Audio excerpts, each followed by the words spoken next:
Bonjour, je suis ravi de vous retrouver pour parler de la nouvelle collection Flash Gordon chez Hachette. Le numéro 1 est à 2,99 €, ce qui est un bon prix.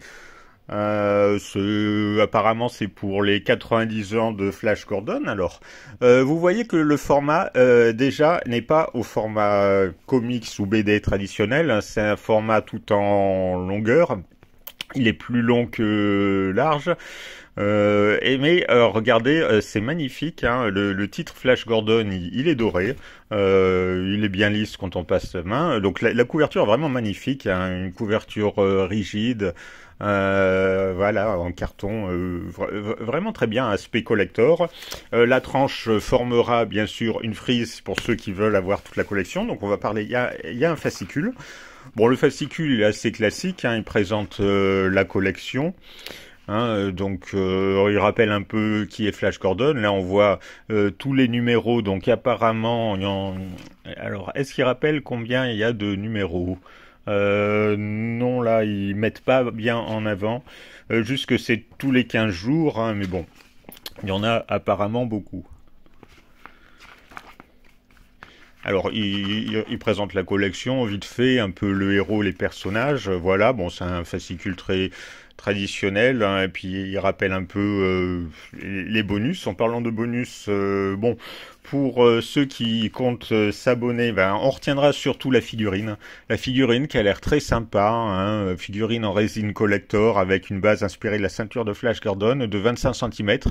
Alors, elle a l'air très jolie comme ça, mais comme c'est écrit, visuel non contractuel. Donc bon, pour ceux qui souhaitent commander la figurine, j'attends vos retours pour savoir si vraiment elle a été bien faite ou si c'était une figurine en résine assez simple avec plein de défauts comme ça arrive régulièrement. J'espère que non, mais bon, c'est jamais. Sinon, on a aussi classique le carnet de notes Flash Gordon, donc ça on a un peu dans toutes les collections, comme par exemple je vous ai parlé de la collection Spider-Man, bon voilà. Un art print, ça aussi c'est assez classique, mais c'est toujours sympa. Un art print, alors le format, il rappelle pas le format, si 38 x 28 cm en carton et papier avec un encadrement Marie-Louise. Je sais pas pourquoi il le précise. Encadrement Marie-Louise, je vois pas ce que ça a d'intéressant. Et les serre-livres en métal, bon, rien d'exceptionnel, à part la figurine et surtout le t-shirt. Voilà, le t-shirt, il a l'air sympa aussi. Après, c'est pareil, je sais pas, pour ceux qui auront la chance de l'avoir, est-ce qu'il est pas trop fin, est-ce qu'il est bien en coton?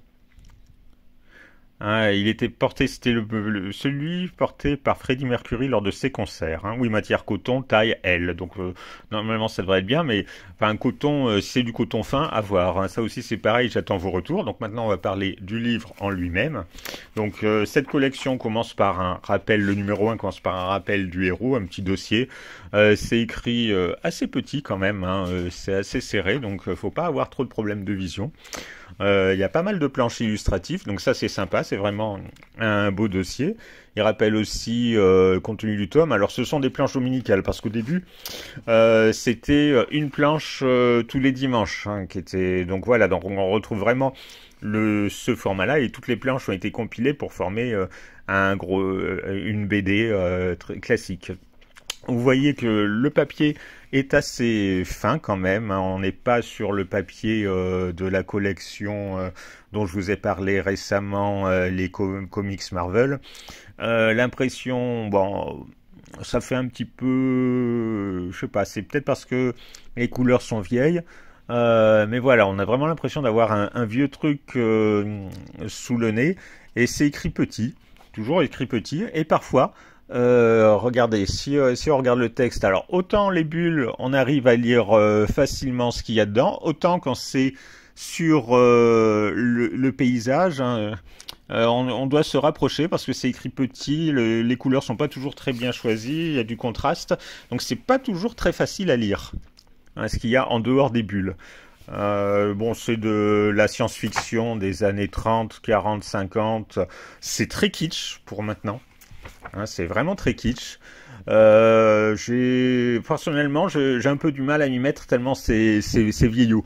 C'est très bien pour Hachette, de la part d'Hachette d'avoir réédité Flash Gordon pour montrer un peu, c'était vraiment à son époque un comics super, hein, c'était vraiment le roi des comics. À la fin, il y a aussi un dossier pour rappeler un peu tous les personnages qu'on voit dans ce premier volume. Mais pour les lecteurs d'aujourd'hui, à part pour la culture, sinon autrement, on a du mal à rentrer dedans tellement c'est kitsch, c'est pas très beau pour maintenant, le graphisme est très simple, les couleurs sont un peu affreuses. Ça fait moche pour maintenant, c'est déjà faut arriver à s'appliquer dedans visuellement, hein. C'est quand on voit ça, bon, c'est c'est bon, on s'attend à mieux, c'est simple, ça fait vraiment, on se croirait, je sais pas, ça fait bizarre. Bon là, c'est pas mal, mais c'est vraiment vieillot. C'est vraiment vieillot et moi j'ai un peu du mal à me mettre dedans à cause de ça, surtout en plus ces situations. Bon, on me dirait dans les comics c'est un peu pareil, c'est un peu des situations exubérantes, ça va un peu loin, c'est un peu gros des fois. Mais là non seulement c'est pareil, c'est gros, ça va un peu loin, mais en plus c'est kitsch, super kitsch. Voilà, donc bon, ça me fait un effet bizarre. Donc les aventures sont sympas, même si c'est des grosses ficelles quand même régulièrement, hein. On est vraiment dans les années 30, 40, 50, enfin, le style du héros américain qui est trop fort, il peut tout faire, il est tout le temps sauvé par tout le monde, c'est le plus beau, c'est le plus fort, c'est le plus athlétique, c'est le plus génial, toutes les super belles filles sont amoureuses de lui, enfin voilà, hein, tous les poncifs habituels. C'est classique, vous me direz dans les comics c'est un peu ça aussi, mais bon, ça a un peu évolué quand même. Voilà, donc là aussi c'est pareil, il y a cette différence culturelle entre les années 30, 40, 50 et aujourd'hui, qui accentue aussi le décalage et qui font que on a quand même un peu de mal, enfin moi personnellement j'ai toujours un peu de mal à rentrer dans ce genre d'histoire, ça me fait pas trop rêver, même si la collection est quand même sympa. Donc j'attends vos retours, surtout si vous avez reçu le t-shirt et la figurine.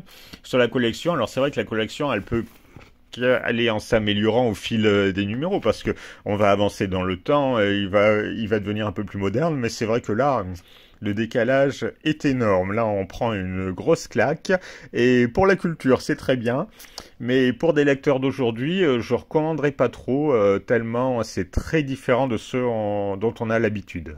Voilà, ça date quand même de 1934-1936 ce premier tome. Rendez-vous compte, ça fait quand même, oui, bien 90 ans. Plus de 90 ans, puisque c'était le 7 janvier. Voilà. Donc, on se prend une super claque, on fait un énorme voyage dans le temps. C'est comme si on était téléporté au temps des dinosaures. Ça nous ferait vraiment drôle. Ben voilà, donc bonne lecture à tous et à bientôt.